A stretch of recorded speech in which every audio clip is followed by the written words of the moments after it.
प्रिय छात्रों, इसके आगे हम आपको रेखा चित्र पढ़ा रहे हैं गद्य की विधाओं में।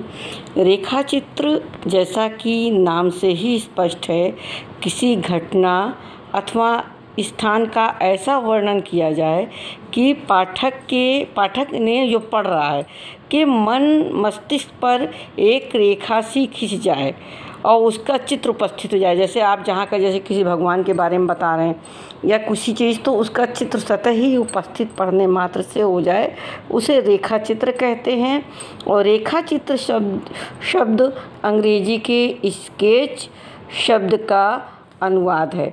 जिस प्रकार चित्रकार तुलिका से तथा रंगों के माध्यम से किसी सजीव चित्र का निर्माण करता है, उसी प्रकार रेखा चित्र जीव जंतु या पदार्थ को हम जो भी हमें सामने आता है उनका भावपूर्ण चित्र प्रस्तुत करते हैं और वास्तविक संवेदना को मूर्त रूप प्रदान करते हैं या करने में सफल हो जाते हैं, उसे रेखा चित्र कहा जाता है।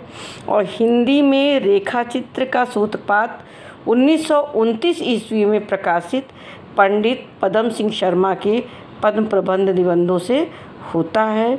और उसके श्री राम शर्मा का रेखा चित्र एक संग्रह है, बोलती प्रतिमा, और अन्य हमारे रेखा चित्र के लेखक भी हुए हैं। इसके बाद अगला आता है संस्मरण।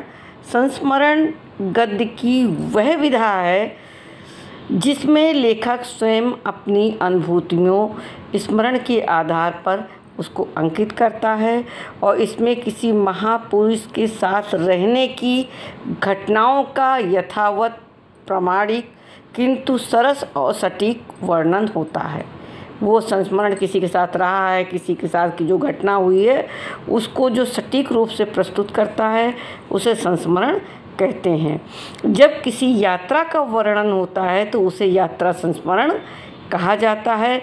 और किसी घटना, स्थल या व्यक्ति से संबंधित अनुभूति लेखक के हृदय पटल पर छाकर मन को भीतर ही भीतर कुरेदती रहती है, वो अव्यक्ति के रूप में जब आकर के लेखन कार्य में होता है तो उसे संस्मरण कहा जाता है।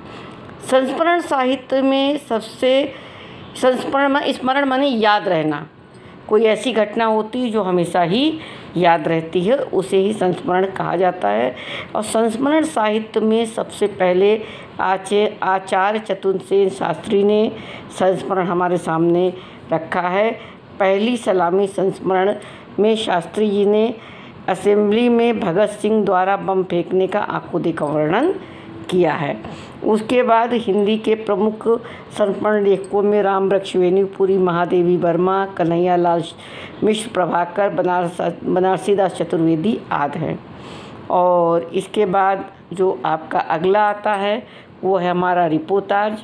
रिपोर्टाज जिस गद्य विधा में किसी घटना या आयोजन का आंखों देखा विवरण प्रभावशाली और कलात्मक ढंग से प्रस्तुत किया जाता है, उसे रिपोर्टाज कहते हैं।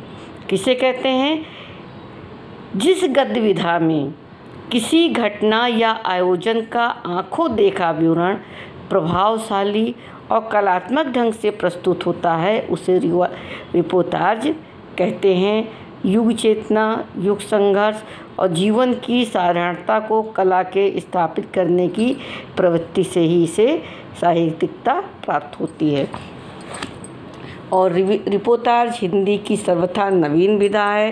फ्रांसीसी शब्द रिपोर्टाज अंग्रेजी के रिपोर्ट के निकट है और इस प्रकार से निर्देशन की सूचनिका भी इसे कहते हैं। अब अगला जो बहुत ही महत्वपूर्ण भी है, एक है यात्रा साहित्य। वह रचना जिसमें लेखक किसी स्थान विशेष की यात्रा के अनुभव का यथार्थ और कलात्मक वर्णन करता है, उसे यात्रा साहित्य कहते हैं। मनुष्य ने भ्रमण और पर्यटन यानी घूमने में के सुंदर अनुभवों और उल्लासपूर्ण क्षणों को शब्दों में उतारने का जो प्रयास किया है, उस प्रयास को या उस प्रवृत्ति को ही यात्रा साहित्य कहा जाता है। और वो यात्रा साहित्य का विकास हुआ। हिंदी साहित्य में ये नवीन विधा पाश्चात्य साहित्य के संपर्क में आई है। और यात्रा साहित्य में भारतीय जो हमारे बहुत सारे लेखक हुए हैं उसमें भारतेंदु युग में भारतेंदु हरिश्चंद्र, बालकृष्ण भट्ट, प्रताप नारायण आदि ने यात्रा वृत्तांत लिखे। द्विवेदी युग में ठाकुर गदाधर सिंह ने भारत भ्रमण, शिव प्रसाद गुप्त द्वारा लिखित पृथ्वी प्रदक्षिणा, स्वामी सत्यदेव परिव्राजक द्वारा लिखित मेरी जर्मन यात्रा, यूरोप की सुखद स्मृतियाँ, अमेरिका प्रवास की मेरी अनुभूत कहानी, मेरी कैलाश यात्रा, राहुल संस्कृतायन द्वारा लिखी मेरी कैलाश यात्रा और मेरी तिब्बत यात्रा, ये सब क्या है, हमारा ये यात्रा साहित्य है। इसके बाद हमारा एक और आता है गद्य और काव्य। छंद विहीन, यानी काव्य में तो छंद होता है लेकिन गद्य काव्य में क्या, छंद विहीन होते हुए भी कविता के समान आनंद प्रदान करने वाली गद्य रचना को गद्य काव्य कहा जाता है। छंद विहीन होते हुए भी कविता के समान आनंद प्रदान करने वाली गद्य रचना को गद्य काव्य कहा जाता है। और अर्थात गद्य काव्य वह रचना होती है जिसमें कविता जैसी संवेदनशीलता और रसात्मकता होती है। फलस्वरूप उसका बाह्य रूप भी साधारण पद्य की अपेक्षा अलंकृत और सधा हुआ होता है। गद्य और काव्य के बीच की विधा है। इसमें विचारों की अभिव्यक्ति की अपेक्षा भावों की सरस अभिव्यक्ति लेखक के माध्यम से की जाती। गीतांजलि में प्रभावित 1916 में राय कृष्णदास ने साधना की रचना की। साधना को ही हिंदी गद्य काव्य की प्रथम रचना कहा गया है जो राय कृष्णदास ने की थी।